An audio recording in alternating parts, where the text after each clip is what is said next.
May kanta kakakan. Bakit? Ayun dun. Hi everyone, thanks for joining the discussion. Today we're talking about planning, its elements, and the reason why it is important. Using Jose's situation at the cancer care clinic as an example, let's start with the first element of planning, objective setting. What do you think are Jose's main objective here? I think Jose's main objectives are to get more staff nurse and Hala, day. Wala. Ginagaling mo. sige, ayun lang ikon. Sige, I think Jose's main objectives are to get more staff nurses involved in quality chart audits and to create a fair self-scheduling system for the new extended hours. Right, and these objectives are important because they address both quality of care and staff satisfaction. If the nurses are happy with their schedules, they might be more willing to participate in adults.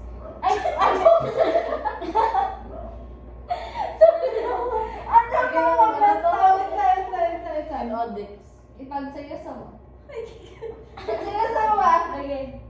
Go. They might be willing to participate in audits. Great points. The next element of planning is information gathering. How did Jose gather information for his planning process? Jose did a good job with information gathering.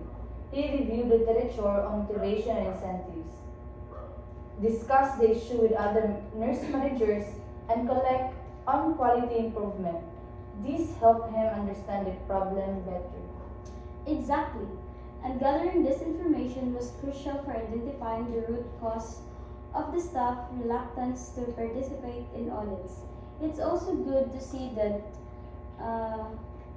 he consulted with other managers which can provide different perspectives. Yes, consulting with others can definitely help.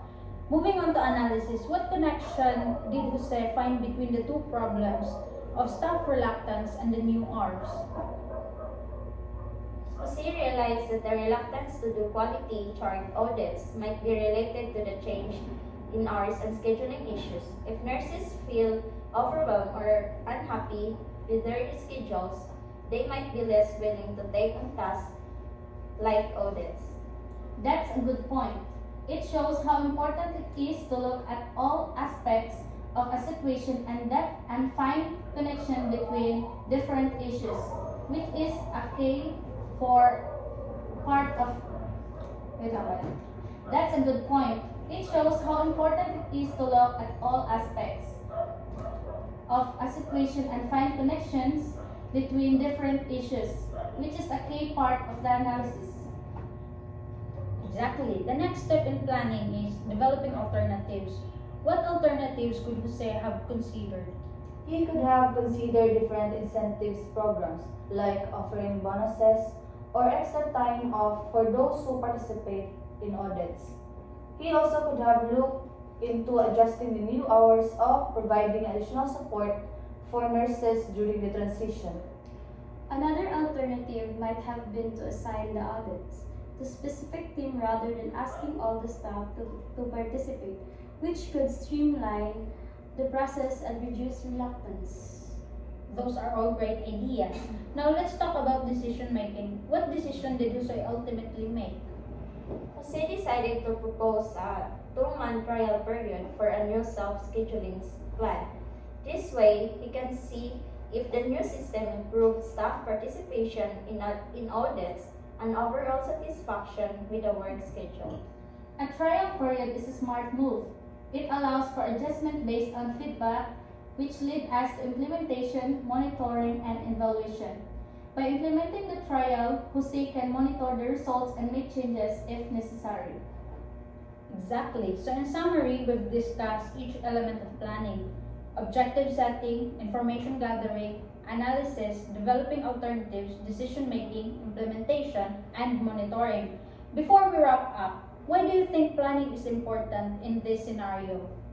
Planning is important because it helps ensure that the changes made at the clinic, like the extended hours and self-scheduling, are successful and meet the needs of both both the patients and staff.